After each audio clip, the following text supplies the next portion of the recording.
What up, guys and gals? It's Backwoods. How y'all doing? Hope y'all's day is going well. Wanted to come and do a little update real quick, show y'all a little receipts. Here is all of the pallets that I have done. You can see the boom truck there.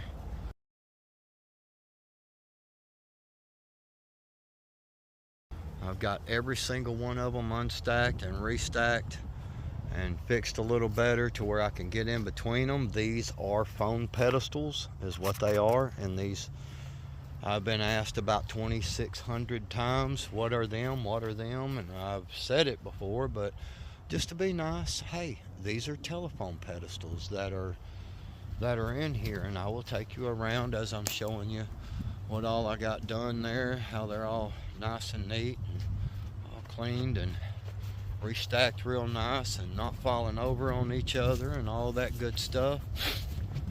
This is what's inside of the white plastic. That is the telephone pedestal right there. So you got your ground lined here, and basically you bury it to here.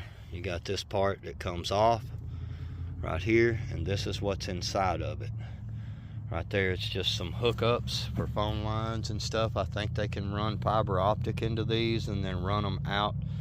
It's like a distribution boxes. So basically, if it comes to this building here, if there's a phone pedestal out there, they'll put a phone pedestal out there, rather I should say, and then they'll distribute it over to that building and this building.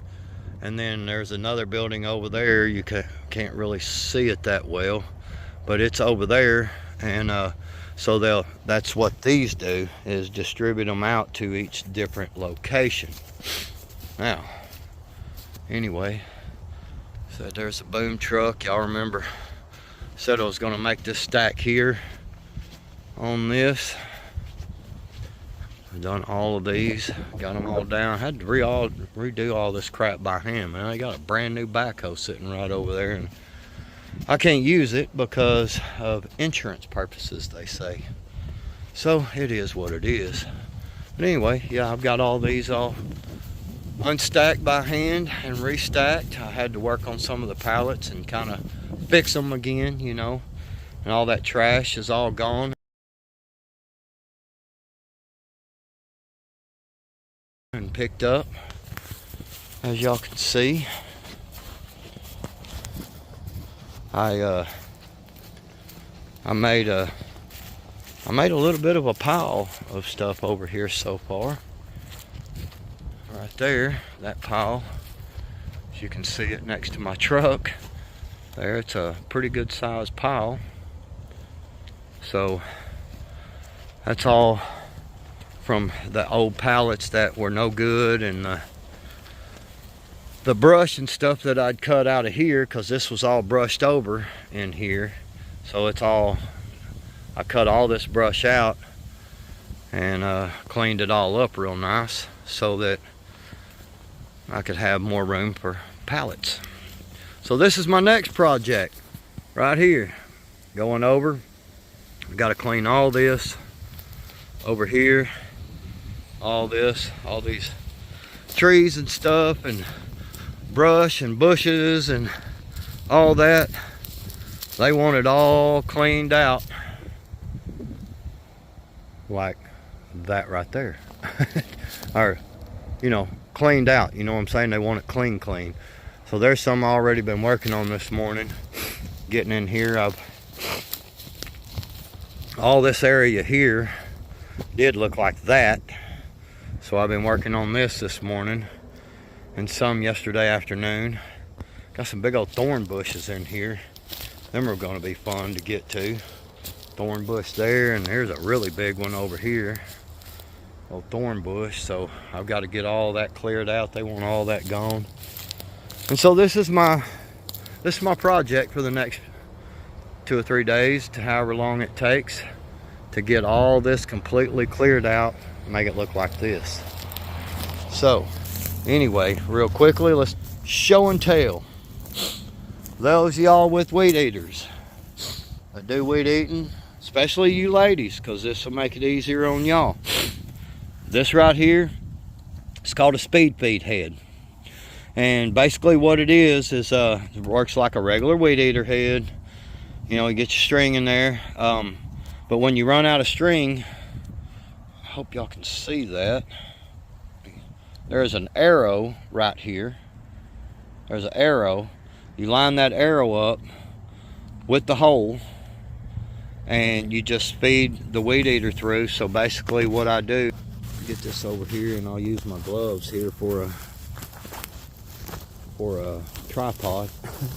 So basically what you do is you line that arrow up with the hole, and I pull off 2 full arm lengths of string. You know what I'm saying? 2 of them, and then cut it off, and that's how much, that's about what'll fit in this head properly. Okay?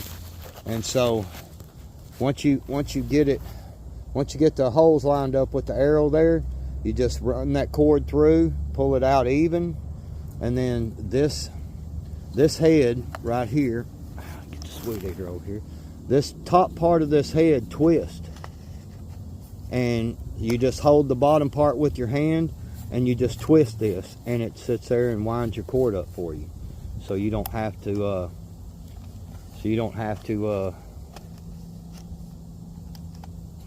pull it out there. How about?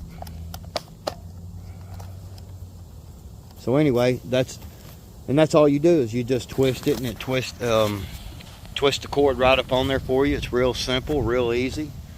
Makes it quick. And what I'll do is, if I've got a long ways to go weed eat, I'll pull off a couple of the arm length full of cord, cut it off, wind it up, stick it in my back pocket. So when I'm going down through there, if I run out of cord, I can just stop real quick, redo it, don't have to walk back, all that good stuff. You don't have to take the head apart. And the really cool thing about these is this bottom part. You can see the button there and the little catch there on each side. These little catch right here, just pull them off. You just push them in. This bottom part of this head comes off. You can get this replacement piece on the bottom for about $6-7 online. The speed feed head does cost about $50-60 to buy up front, but once you buy it, all you got to do is replace that bottom piece every once in a while. So it's real nice, real simple. I love it. And so the only other thing, man, I could say is that, you know, we talked about it on Hutch's live stream this morning. If you didn't get to see it, go back and watch that part. If nothing else, go back and watch the part. It's a little into the live stream, where we talked about, we showed a video that Red Dawn Readiness put out the other day, a day or two ago. If you hadn't seen it, you need to go watch it. And it's Andy Priscilla, and he has this guy on there. It's like some type of operator guy, you know, like a soldier dude or whatever.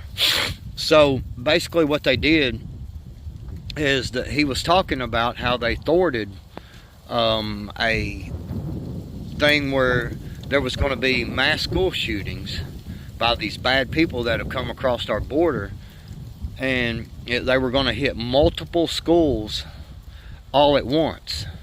So, you know, like hundreds of them, and they weren't going to do it in places like New York, you know, like New York City or whatever. They were going to do it out in rural areas. The guy even said out in Poor Dunk, Arkansas, which I live in Poor Dunk, Arkansas, you know, where they only have, you know, 8-10 cops, and, you know, you don't have that many county cops as well.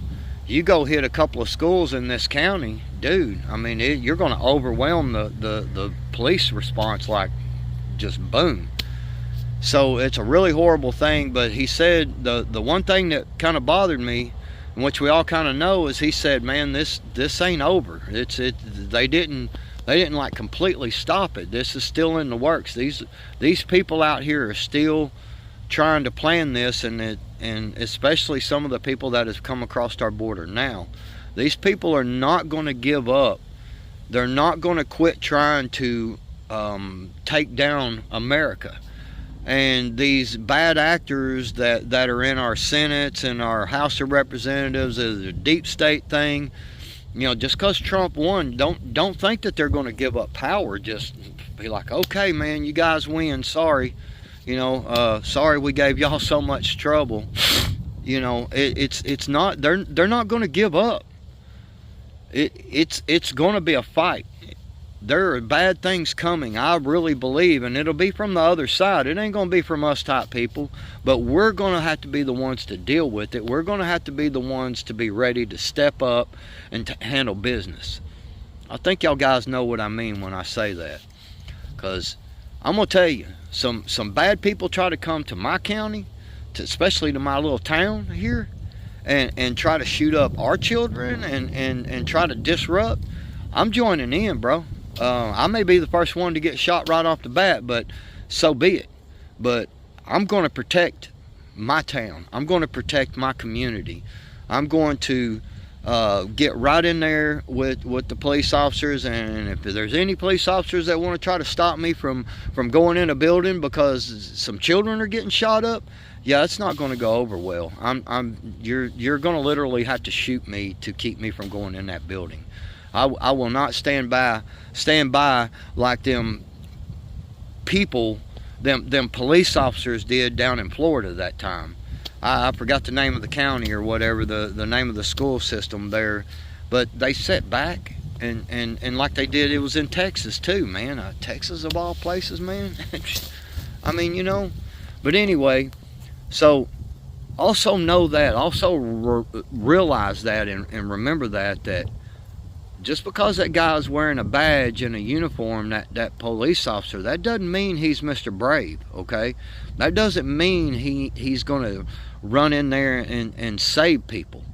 There are a lot of them out there that will, but there's a lot of them out there that won't. Well, like I said, we seen that in that Florida and Texas, where them school shootings happened, and them police officers didn't go inside. For a long, especially for a long time, and I believe it was Texas before they went in there. So, yeah, that's you gotta understand, man. We may have to be the ones to step up and protect our own communities. So, be willing and be ready to do that. Remember, when you prepare your mind properly, things will fall into place. Be prepared. Be ready. Pay attention to your surroundings. Situational awareness is key. I told it on Hutch's live stream this morning. Just think about this for a minute, and especially some of you guys that live in small towns, little small areas and stuff, small communities.